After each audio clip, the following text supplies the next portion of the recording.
তাহলে জান্নাতের মালিক হলেন আল্লাহর নবী মুহাম্মদ রাসূলুল্লাহ। এর জন্য আল্লাহ বলেন ওয়ামা আরসালনাকা ইল্লা রাহমাতাল লিল আলামিন, অর্থাৎ দুই জাহানের একমাত্র রহমত, সরওয়ারে কায়নাত, দু জাহানের বাদশাহ হাবিবে খোদা হযরত মুহাম্মদ রাসূলুল্লাহ সাল্লাল্লাহু তাআলা আলাইহি ওয়াসাল্লাম। তাহলে ভালোর মালিক হলো আল্লাহর নবী, যিনি আমাদের রাসূল, তিনি হলেন সমস্ত ভালো কিছুর মালিক। আল্লাহ বলেন আমি হলাম দুজকের মালিক, আর যাহা কিছু ভালো আছে তা দান করে দিয়ে দিয়েছি। তাহলে এখন যেটা দান করে দেওয়া হয় সেটা আর তিনি ফেরত নিতে পারেন না। আমাদের মুর্শিদ কেবলাকে যারা জমিন দান করে দিয়েছেন তারা কি কাদেম সাহেব ফেরত নিছে কোনোদিন? না। তা আল্লাহ যা দান করে দিয়েছেন তা আর ফেরত নিবেন না। এটা কোরআনে কয়, আমার কথা না।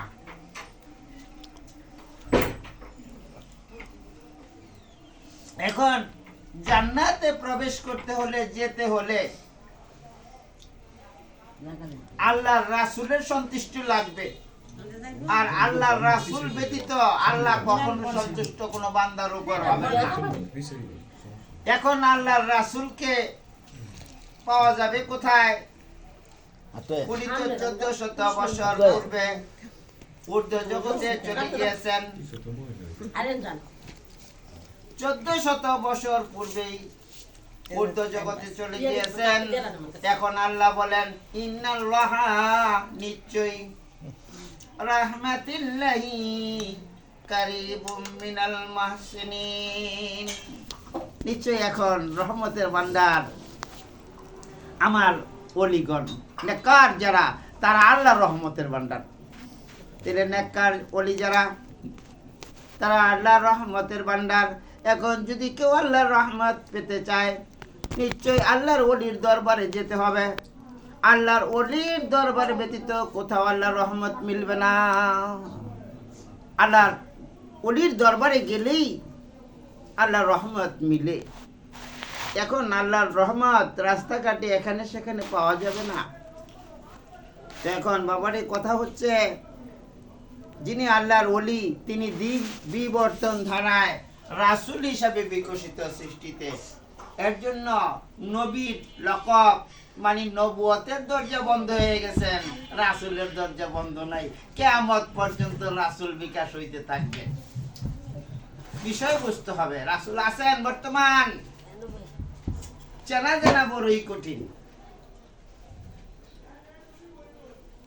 এখন আল্লাহ বলেন আল ইনসানু শিররি ওয়া আনা শিররু, হাদিস কুদসি।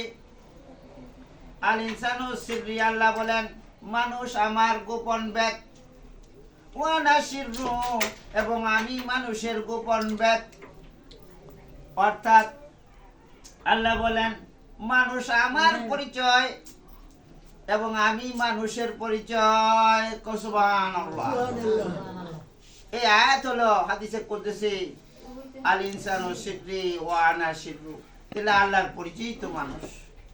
এখন যদি আল্লাহর পরিচয় মানুষ হয়, যে মানুষটা আল্লাহর পরিচয়, আবার শয়তানের পরিচয়ও মানুষ। শয়তান দেখা যায় না। শয়তান চিনতে হলে শয়তান মানুষের মধ্যে বিকশিত।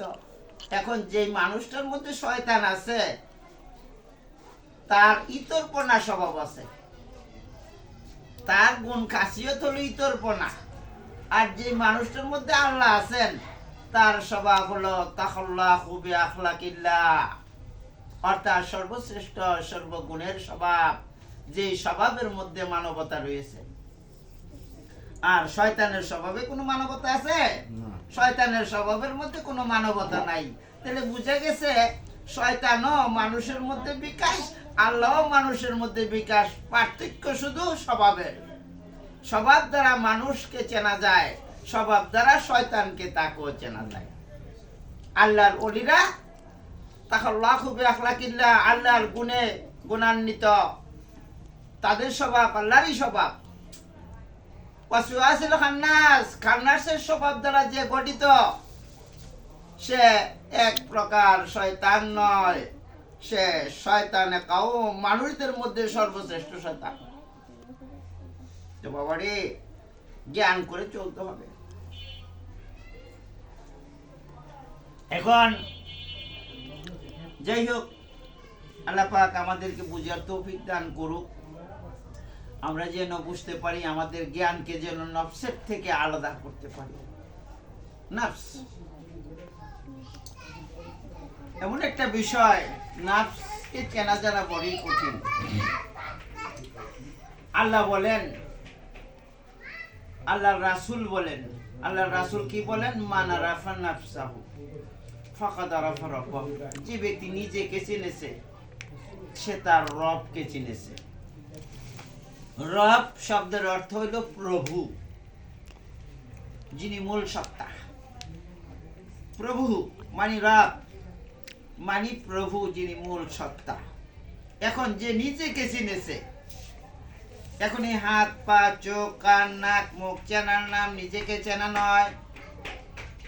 এখন নিজেকে চিনতে হলে এই মানব দেহের মধ্যে যে বিকশিত নফসগুলা আছে, সেই নফসগুলা গুণ খাসিয়ত জানতে হবে। এখন মানব দেহের মধ্যে ত্রিবিধ বিশিষ্ট একটা নফস আছে, এটাকে নফসে আম্মারা বলা হয়। এটা অত্যন্ত বেলা যায় এবং বেহাইয়া। তার যত কর্ম আছে সমস্তই বদকর্ম, তার যত স্বভাব গুণ আছে সমস্তই বদ স্বভাব।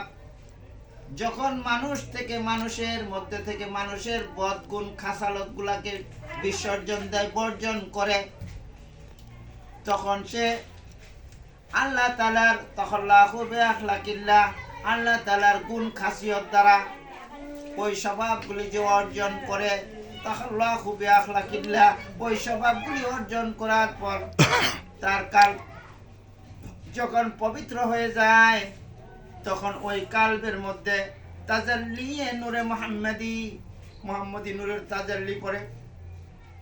যখন মুহাম্মদি নূরের তাজাল্লি জ্যোতি দ্বারা কাল বিকশিত হয়, ওই কালবের মধ্যে আল্লাহ বসেন।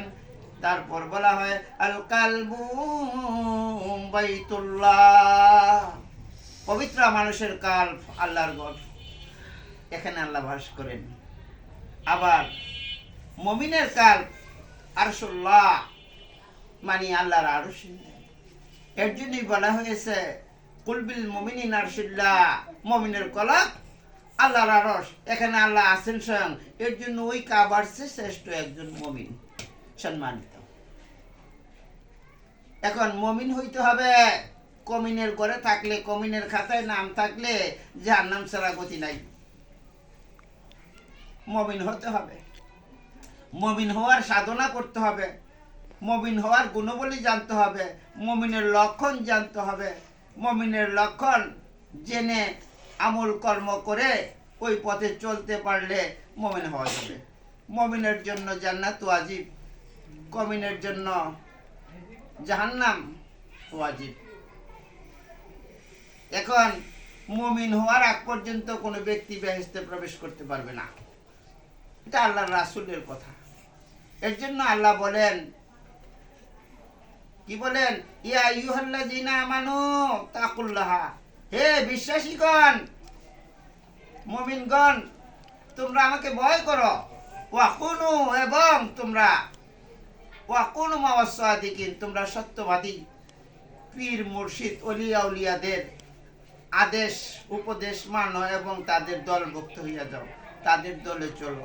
এখন পীর মুর্শিদের দলে এসে যদি মুখ আর অন্তর একটা না হয়, তাহলে সে শয়তান।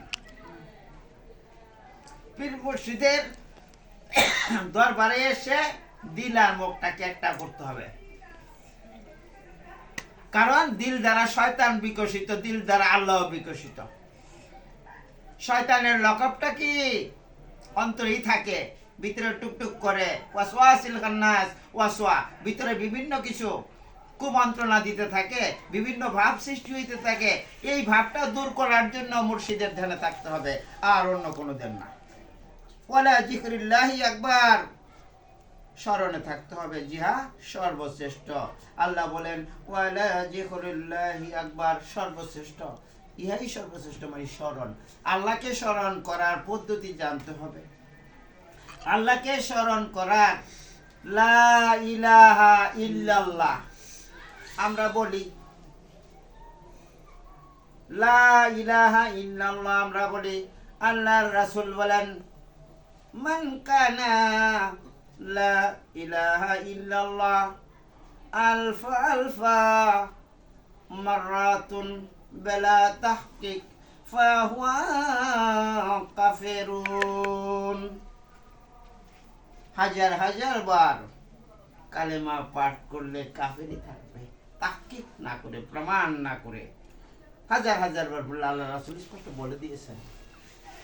এখন বাবা তাহকিক মানে প্রমাণ জানা করো। লা ইলাহা ইল্লাল্লাহ জিকির করতেছে, মসজিদে দেখি, বাড়িতে দেখি, বিভিন্ন ওয়াজে দেখি, কিন্তু এটা শুদ্ধ না অশুদ্ধ এটা জানতে হবে। আমাদের মুর্শিদ আমাদেরকে দৈনিক, সাপ্তাহিক, মাসিক, দৈনিক কুলুসে কুল্লো জিফা দিয়ে গেছে না? সাপ্তাহিক, দৈনিক, এখানে 1200 জিকির আছে। প্রথম লা ইলাহা ইল্লাল্লাহ 200 বার, তারপরে ইল্লাল্লাহ 200 বার। প্রথম লা ইলাহা ইল্লাল্লাহ 200 বার, পরে হলো ইল্লাল্লাহ 200 বার। তাহলে আগে তো এনতে ইল্লাল্লাহ কইছি, ওই আবার ইল্লাল্লাহ 200 বার।